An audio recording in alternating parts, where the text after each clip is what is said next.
Perkembangan teknologi informasi yang pesat telah memberikan dampak signifikan terhadap berbagai aspek kehidupan, termasuk dalam dunia bisnis. Salah satu penerapannya adalah dalam pengelolaan data dan transaksi di toko-toko harian. Toko harian, terutama yang berskala kecil hingga menengah, seringkali menghadapi tantangan dalam mengelola transaksi penjualan, memantau stok barang, serta memberikan pelayanan yang cepat dan efisien kepada pelanggan. Proses yang dilakukan secara manual tidak hanya memakan waktu, tetapi juga rentan terhadap kesalahan manusia. Program ini diharapkan dapat meningkatkan efisiensi operasional toko, mengurangi kesalahan dalam perhitungan, serta memberikan pengalaman belanja yang lebih baik bagi konsumen. Selain itu, laporan harian yang dihasilkan oleh program ini akan mempermudah pemilik toko dalam mengambil keputusan berdasarkan data yang terstruktur dan akurat. Dengan program ini, simulasi pengelolaan transaksi di toko es krim akan menjadi lebih profesional dan terorganisir. Program ini juga diharapkan dapat melatih kemampuan analisis, logika pemrograman, dan desain antarmuka grafis sebagai bagian dari pemahaman teknis dalam pengembangan perangkat lunak sederhana yang relevan dengan kebutuhan operasional toko. Tujuan 1. Menghasilkan aplikasi penjualan yang dapat membantu dalam pengelolaan data transaksi penjualan di toko es krim, termasuk pencatatan jenis produk yang dibeli, jumlah pembelian, serta total belanja pelanggan. Yang kedua, menghasilkan aplikasi penjualan yang mempermudah proses pembuatan laporan transaksi penjualan harian, termasuk rekapitulasi total pendapatan, jumlah produk terjual, dan stok awal serta stok akhir dari masing-masing produk es krim. 3. Mengidentifikasi produk es krim terlaris berdasarkan laporan transaksi untuk mendukung evaluasi penjualan dari perencanaan stok berikutnya. 4. Menyediakan fitur perhitungan otomatis untuk diskon promosi sesuai dengan ketentuan toko. 5. Mengelola pembayaran tunai dengan kalkulasi kembalian berdasarkan pecahan uang rupiah yang tersedia. Manfaat: membantu pihak toko dalam mencatat data transaksi secara terstruktur, termasuk jenis produk yang dibeli, jumlah pembelian, total belanja, diskon, dan uang kembalian. Yang kedua, mempermudah pihak toko dalam membuat laporan transaksi penjualan harian, laporan produk yang paling banyak terjual, serta laporan stok awal dan stok akhir produk. Yang ketiga, memastikan ketepatan dalam penghitungan total belanja, diskon, dan uang kembalian dengan fitur otomatisasi, sehingga meminimalkan kesalahan manual yang sering terjadi pada pencatatan konvensional. Yang keempat, menyediakan sistem pembayaran yang cepat dan mudah dengan perhitungan kembalian berdasarkan pecahan uang tunai yang umum digunakan. Yang kelima, menyediakan rekapitulasi pendapatan harian yang akurat untuk membantu pihak toko dalam mengevaluasi performa, penjualan, dan mendukung pengambilan keputusan berdasarkan data yang terstruktur. Baik, di sini saya akan mulai mendemokan program yang telah kami buat, yaitu tentang toko kasir es krim. Di sini kami mendesain manual menggunakan J-frame. Di bagian desain ini terlihat. Lalu kita akan mengcompile-nya untuk mendemokannya. Baik, di sini tertampil yaitu sistem yang telah kami desain. Jika kita ingin membeli atau menambahkan barang, kita klik produk yang ingin kita beli. Lalu kita keluar memasukkan jumlahnya. Jika kita masukkan jumlah 3, kita klik OK, dia masuk ke bagian di keranjang ini tertampil. Lalu kita masukkan jumlah pembayarannya. Kita klik bayar. Keluarlah struk pembayaran yang berisi tentang detail pembelian, total belanja, dan diskon. Diskon ini didapat karena dua hal ketentuannya, yaitu jika pembelian di atas 50.000 mendapatkan diskon 10%, dan jika pembelian di atas 40.000 tetapi di bawah 50.000 maka didapatkan diskon sebanyak 5%. Karena di sini di atas 50.000 maka didapatkan 10% diskonnya. Lalu ini di sini juga ada total bayar yang sebenarnya dan pembulatan. Lalu ada kembaliannya dan keluar juga rincian pembayaran yang digunakan pengguna, uang pecahannya. Lalu rincian kembaliannya. Jadi di sini di bagian struk pembayaran ini telah akurat dan rinci. Kita klik, kita X-kan. Kita lanjutkan ya, kita ingin memasukkan jumlah barang yang lebih banyak. Maka di bagian sini diurutkan menggunakan bubble sort, yaitu dari harganya dari yang rendah ke yang paling tinggi. Kita masukkan pembayaran lagi. Juga tertampil di sini struk pembayarannya. Lalu ketika kita mengklik bayar tanpa memasukkan apapun di bagian keranjang, keluarlah pesan kesalahan seperti ini, yaitu keranjang masih kosong. Kita klik OK. Misalnya kita menambahkan, lalu klik OK, tetapi kita tidak masukkan jumlah pembayaran, maka keluar masukkan jumlah pembayaran. Dan jika misalnya kita menambahkan barang lagi tetapi kita tidak memasukkan jumlah yang benar, kita memasukkan misalnya huruf, maka keluar pesan kesalahan masukkan angka yang valid. Dan lagi jika kita memasukkan jumlah yang melebihi stok, maka keluar klik OK. Ini keluar jumlah melebihi stok pesan kesalahannya. Ini kita lanjutkan transaksinya. Lalu jika di sini ternyata stok es krim yang ada beberapa yang kita pilih itu telah habis, maka keluar pesan peringatan stok produk es krim Min Koko habis seperti ini. Kita lanjutkan transaksi misalnya sampai sekitar 10 transaksi.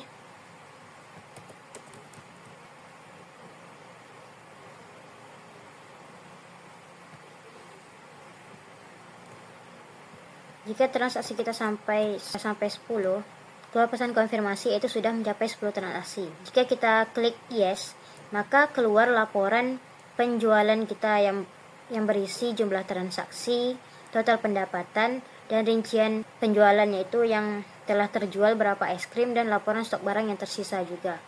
Ini kita bisa melanjutkan hingga stok barang telah habis. Dan tidak harus sampai 10 transaksi.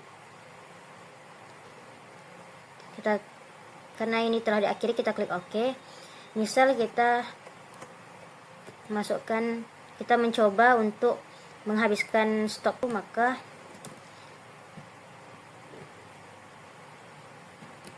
ini setelah kita habiskan, kita menginput jumlah pembayaran, kita klik bayar, maka terdapat pesan konfirmasi semua stok produk sudah habis akhir program dan struk pembayaran juga. Jika kita klik yes ini, maka keluarlah jumlah transaksi dan total pendapatan kita lakukan untuk hari ini.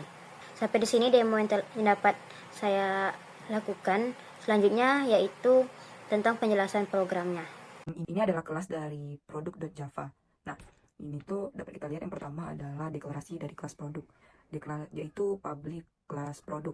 Kode ini mendeklarasikan kelas produk yang menggunakan modifier akses publik, yang artinya kelas ini dapat diakses dari mana saja di dalam program. Selanjutnya adalah atribut. Yang pertama ada string nama, double harga, integer stok, dan integer stok awal. Kalau atribut string nama ini adalah atribut yang digunakan untuk menyimpan nama produk dalam tipe data string. Yang kedua adalah double harga, yaitu menyimpan harga produk dalam tipe data double untuk menampung nilai desimal. Selanjutnya ada integer stok. Atribut ini menyimpan jumlah data stok yang tersedia dari produk dalam tipe data integer. Selanjutnya adalah integer stok awal, yaitu menyimpan jumlah stok awal produk ketika objek di produk dibuat. Ini berguna untuk melacak stok asli yang dimiliki. Selanjutnya adalah public produk. Public produk ini adalah konstruktor dari kelas produk.java. Di sini konstruktor adalah metode khusus yang dipanggil saat objek project dibuat. Di sini ada this.nama sama dengan nama. Ini digunakan untuk menetapkan nilai parameter nama ke atribut nama dalam objek saat ini. Kalau yang begitu pun juga this harga, this stock, dan this stock awal. Selanjutnya ada getter untuk stok awal. Ini dia. Getter untuk metode ini adalah metode access getter untuk mengambil nilai dari atribut stok awal. Getter ini digunakan untuk membaca nilai atribut yang bersifat privat atau tidak dapat diakses langsung dari luar kelas. Selanjutnya adalah metode kurangi stok. Jadi metode ini digunakan untuk mengurangi stok produk. Parameter jumlah menunjukkan berapa banyak stok yang ingin dikurangi. Dan ini di .stock ini adalah fungsinya itu untuk mengurangi nilai atribut stok dengan nilai jumlah. Jika stok awalnya 10 dan jumlah yang diberikan adalah 3, maka setelah dipanggil kurangi stok, maka nilai stok akan berubah menjadi 7. Ini adalah kelas dari tokokasir.java. Nah, yang pertama adalah dapat kita lihat bahwa ini adalah library yang telah diimport. Yang pertama ada Java Xwing yang berfungsi untuk membuat komponen graphical user interface seperti Gframe, Gbutton, dan GOptionPan. Selanjutnya ada Java Xwing Table Default Table Model. Nah, ini adalah untuk mengelola data dalam tabel yang ada di GUI. Selanjutnya adalah Java EWT Event Action Event, digunakan untuk menangani event seperti klik tombol. Selanjutnya ada Java Text Decimal Format. Ini digunakan untuk menampilkan harga dalam format rupiah. Selanjutnya ada Java Util Array List digunakan untuk menyimpan produk. Selanjutnya ada Project Struct, yaitu kelas tambahan yang digunakan untuk mencetak struct. Selanjutnya adalah public class toko kasir extends Java X Wing JFrame.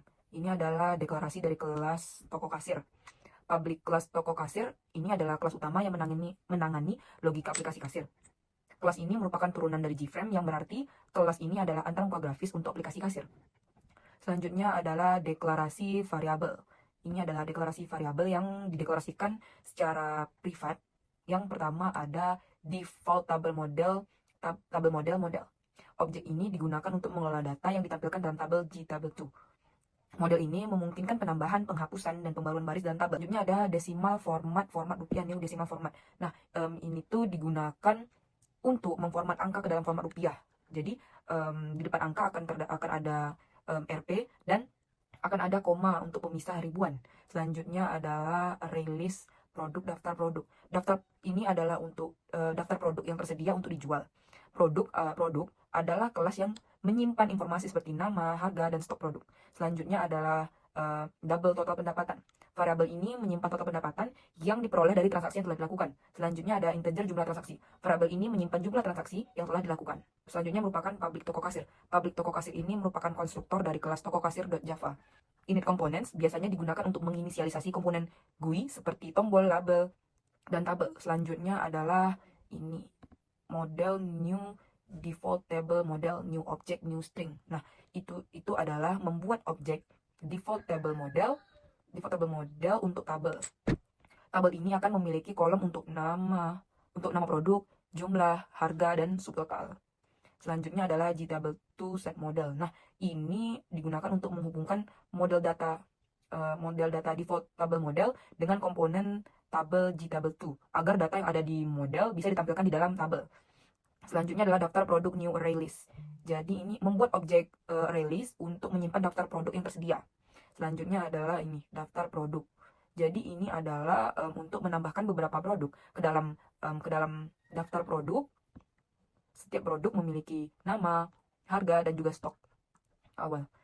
Nah, selanjutnya di sini ada kita lihat set size, yaitu digunakan untuk mengatur ukuran jendela aplikasi menjadi 800 pixel dikali 600 pixel. Selanjutnya ada set location relative to, yaitu untuk menempatkan jendela aplikasi itu berada di tengah layar. Selanjutnya adalah event handler untuk tombol produk. Untuk setiap produk terdapat event handler yang akan dipanggil saat produk diklik. Setiap tombol ini akan memanggil metode tambah produk untuk menambahkan produk ke dalam daftar belanja. Contohnya yang pertama adalah button dari es coklat strawberry. Nah, jadi di sini setiap metode ini memanggil metode tambah produk dengan parameter indeks produk dalam daftar produk. Misalnya, jika tombol es coklat strawberry ditekan, produk pada indeks 0 akan ditambahkan. Begitu juga seterusnya. Oke, selanjutnya kita ke private void update total. Nah, di sini ada looping baris tabel. Nah, jadi model .getRowCount ini fungsinya untuk mendapatkan jumlah baris dalam tabel. Jadi untuk setiap baris, model .getValue at i,3 ini digunakan untuk mengambil nilai dari kolom keempat subtotal untuk produk yang ada di baris tersebut. Jadi nilai subtotal yang awalnya dalam format RP dan koma, jadi kita gunakan replace. Ini ada replace, jadi replace yang pertama ada replace RP untuk menghapus RP dan replace koma untuk menghapus koma. Tujuannya agar kita bisa mengonfirmasinya ke tipe data double. Nah, selanjutnya adalah penambahan total. Nilai yang telah dibersihkan diubah menjadi angka dan ditambahkan ke variabel total. Jadi setelah semua baris dihitung, total label set text digunakan untuk menampilkan total harga yang telah dihitung. Nilai total diformat menggunakan objek decimal format, yaitu format rupiah dot format total untuk menambahkan format rupiah. Oke, selanjutnya adalah kita ke private void tambah produk integer index. Nah, ini itu produk yang dipilih diambil dari daftar produk menggunakan parameter indeks untuk memilih produk yang sesuai. Selanjutnya adalah pengecekan stok. Jika stok kurang dari atau sama dengan 0, maka pesan peringatan akan ditampilkan melalui the option pen show message dialog, yaitu dan fungsi akan keluar menggunakan return. Selanjutnya adalah input jumlah. Dialog input meminta pengguna untuk memasukkan jumlah produk yang ingin dibeli. Jika pengguna menekan tombol cancel, maka jumlah STR akan bernilai 0 dan fungsi akan berhenti. Selanjutnya adalah validasi jumlah. Mengubah input yang berupa string menjadi angka. Dengan integer parse in jumlah STR. Jika jumlahnya tidak valid atau kurang dari satu atau melebihi stok yang ada, maka pesan kesalahan akan ditampilkan dan fungsi akan berhenti. Pesannya adalah jumlah melebihi stok. Nah, selanjutnya adalah penghitungan subtotal. Jika input jumlah valid, stok produk akan dikurangi sebanyak jumlah yang dibeli. Dan subtotal dihitung dengan mengalihkan harga ini subtotal dihitung dengan mengalihkan harga produk. Ini dia harga produk dengan jumlah yang dibeli. Model add row ini digunakan untuk menambah produk yang baru dibeli ke dalam tabel. Tabel akan menampilkan nama produk, jumlah yang dibeli, harga satuan, dan subtotal yang dihitung sebelumnya. Dan ini adalah selanjutnya adalah memperbarui total dan mengurutkan produk. Setelah produk ditambahkan ke dalam tabel, update total dipanggil untuk memperbarui total pembelian. Ini ya. Kemudian bubble sort dipanggil untuk mengurutkan tabel berdasarkan harga produk. Nah, di sini ada exception handling. Ini dia exception handling. Nah, jadi jika jumlah input tidak dapat dikonversi menjadi angka, misalnya jika pengguna memasukkan karakter non numerik. Jadi apabila selain numerik, maka akan menampilkan pesan kesalahan, yaitu masukkan angka yang valid. Selanjutnya kita ke private void bubble sort. Di sini terdapat integer n sama dengan model.getRowCount, yaitu fungsinya untuk mengambil jumlah baris yang ada dalam model tabel model. Selanjutnya ada looping. Jadi fungsi looping ini adalah untuk memulai loop pertama untuk iterasi sebanyak n kurang 1 kali. Karena algoritma bubble sort ini mengurangi jumlah perbandingan setiap kali satu iterasi selesai. Jadi loop ini digunakan untuk mengontrol jumlah iterasi utama pada algoritma bubble sort. Setiap iterasi akan memindahkan elemen terbesar ke posisi yang benar. Setelah setiap iterasi, jumlah perbandingan dikurangi 1 karena elemen terbesar sudah berada di posisi yang benar. Selanjutnya adalah for integer j sama dengan 0 j kurang dari n kurang i kurang 1 j plus plus. Jadi fungsinya itu adalah untuk mulai loop kedua untuk membandingkan elemen-elemen yang berdekatan. Jadi loop ini mengontrol perbandingan elemen dalam tabel. Jumlah perbandingan berkurang seiring perjalanan iterasi pertama. Karena pada akhir setiap iterasi pertama, elemen terbesar sudah berada di posisi yang benar. Selanjutnya ada double harga. Ini. Jadi fungsinya itu adalah mengambil harga produk pada baris ke J dan mengonversinya menjadi angka tipe double. Model getValue at J,2 ini mengakses kolom ketiga harga dari baris ke J pada tabel. ToString ini adalah untuk mengonversi nilai ke dalam bentuk string. Dan replace RP ini adalah untuk menghapus simbol RP dari string. Dan replace koma ini adalah menghapus koma agar angka dapat dirubah menjadi format yang dapat diproses. Pass double ini digunakan untuk mengonversi string yang sudah dibersihkan menjadi angka tipe double. Selanjutnya adalah yang ini. Fungsinya adalah untuk mengambil harga produk pada baris ke J plus 1 dan mengonversinya menjadi angka tipe double. Jadi ini mirip dengan baris sebelumnya. Nih. Tetapi untuk baris yang berdekatan dengan J, yaitu baris ke J tambah 1, variabel harga B menyimpan harga produk pada baris berikutnya. Selanjutnya ada ini. Jadi fungsi if ini adalah untuk membandingkan harga antara baris ke J dan baris ke J plus 1. Jika harga pada baris ke J lebih besar daripada harga pada baris ke J plus 1, maka elemen-elemen tersebut harus ditukar. Ini for ini gunanya adalah untuk mulai loop untuk menukar seluruh data dalam baris ke J dan ke J plus 1. Karena kita perlu menukar 10 kolom, nama produk, jumlah, harga, dan subtotal. Kita menggunakan loop ini untuk menukar setiap kolom dari kedua baris yang sedang dibandingkan. Nah, objek temp ini fungsinya untuk menyimpan nilai dari baris ke J di kolom ke K dalam variabel sementara, yaitu temp. Jadi variabel temp ini digunakan untuk menyimpan nilai sementara dari kolom K pada baris J sebelum nilai tersebut digantikan oleh nilai dari baris J plus 1. Dan selanjutnya adalah model setValue at ini. Jadi ini tuh fungsinya untuk menyalin nilai dari baris ke J plus 1 ke dalam baris J di kolom ke K. Jadi setelah menyimpan nilai model getValue J, K ini ke dalam temp, variabel temp, kita menggantikan nilai pada baris ke J dengan nilai pada baris ke J plus 1. Selanjutnya yang terakhir adalah model setValue at ini. Fungsinya untuk menempatkan nilai misalnya dari temp ke baris J plus 1 di kolom ke K. Setelah mengganti nilai pada baris ke J, kita menempatkan nilai yang disalin dari baris ke J sebelumnya yang telah disimpan dalam temp ke dalam baris ke J tambah 1. Dengan ini kedua baris telah bertukar posisi. Baik, saya akan dimulai dari proses pembayaran. Metode ini dipanggil saat tombol bayar diklik atau ditekan. Dimulai dari block try. Tujuannya adalah untuk menangkap error yang mungkin terjadi, seperti kesalahan konversi data dari string ke angka. Lalu mengecek apakah tabel keranjang kosong. Jika model getRowCount ini bernilai 0, artinya tidak ada barang yang dimasukkan ke dalam keranjang. Lalu ditampilkan pesan error yang dengan GOptionPen yang berisi keranjang masih kosong. Lalu setelah pesan ditampilkan, program keluar dari metode dengan return. Lalu selanjutnya mengambil input bayar field. Jika input kosong, maka sistem menampilkan pesan error, yaitu masukkan jumlah pembayaran. dengan G option pen dan dihentikan dengan return. Selanjutnya, mengonversi input string pembayaran bayar STR menjadi angka desimal atau double dengan double parse double. Variabel total diinisialisasi untuk menyimpan jumlah belanja secara keseluruhan. Kemudian looping melalui setiap baris dalam tabel keranjang model .getRawCount mengambil subtotal dari kolom 3 indeks ketiga di model getValue at ini I, 3. Membersihkan simbol mata uang dan koma dari string menggunakan replace agar bisa diubah ke angka. Menambahkan subtotal ke variabel total. Selanjutnya, memanggil metode hitung diskon untuk menghitung diskon berdasarkan total belanja. Menghitung total akhir sebagai total belanja setelah diskon. Membulatkan total belanja total akhir ke kelipatan 100 menggunakan math round ini. Jika pembayaran kurang dari total yang harus dibayar atau pembulatan, maka ditampilkan pesan error menggunakan G option pen yang berisi jumlah pembayaran tidak cukup.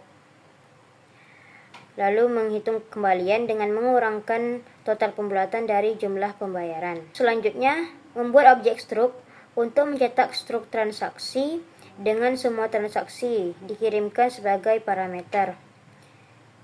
Menampilkan jendela struk dengan set visible true.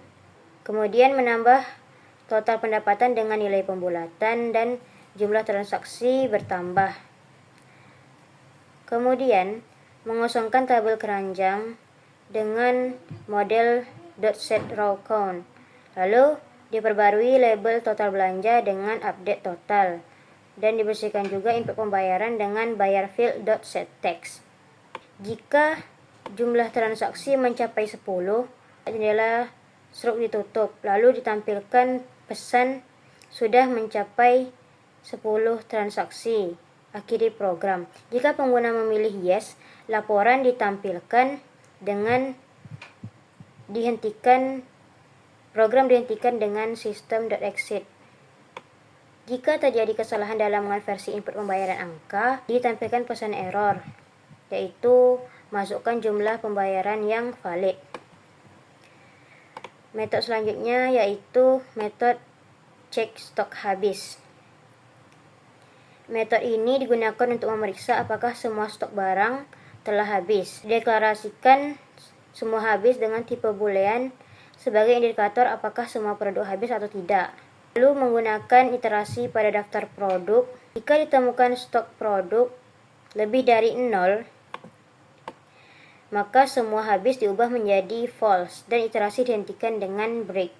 Jika semua habis, maka dialog konfirmasi semua produk sudah habis, akhiri program tertampil. Jika pengguna memilih yes, metode tampilkan laporan akan dipanggil dan program dihentikan dengan system.exit. Setelah itu, ada metode hitung diskon. Variabel diskon diinisialisasi dengan nilai 0 untuk menyimpan hasil perhitungan diskon. Metode ini sebelumnya digunakan untuk menghitung nilai diskon berdasarkan total belanja. Jika total belanja lebih dari 50, maka diberikan diskon sebanyak 10% dengan perhitungan diskon sama dengan total kali 0,1. Dan jika total belanja lebih dari 40.000 dan di bawah 50.000, maka diskon sebesar 5% diberikan dan mengembalikan nilai diskon yang telah dihitung dengan return diskon. Untuk metode selanjutnya yaitu metode tampilkan laporan. Metode ini digunakan untuk menampilkan laporan penjualan harian dan stok barang. Menggunakan string builder untuk menyusun laporan dalam bentuk string. Lalu ini menambahkan informasi jumlah transaksi dan total pendapatan ke dalam laporan. Menghitung jumlah produk yang terjual untuk setiap item dengan mengurangi stok awal, yaitu di bagian get stok awal dari stok saat ini, dan menambahkan rincian produk terjual ke laporan. Selanjutnya juga menambahkan rincian stok barang yang tersisa ke setiap produk, untuk setiap produk. Lalu ada metode yang utama, yaitu metode main. Metode ini adalah titik masuk dari program. Agar program bisa dijalankan, metode ini diharuskan ada. Baik, di sini saya akan menjelaskan tentang kelas Struct.java. Kelas ini merupakan kelas turunan dari javax.swim.jframe yang bertanggung jawab untuk menampilkan struk pembayaran. Variabel yang terdapat di dalam kelas ini yaitu ada format rupiah dengan objek decimal format untuk memformat angka ke dalam format mata uang rupiah. Selanjutnya ada model yang berisi data pembelian yaitu produk, jumlah, harga satuan, dan juga subtotal. Selanjutnya ada variabel untuk menyimpan nilai total belanja yaitu ada total, diskon, total akhir, pembulatan, bayar, dan kembalian. Selanjutnya ada konstruktor.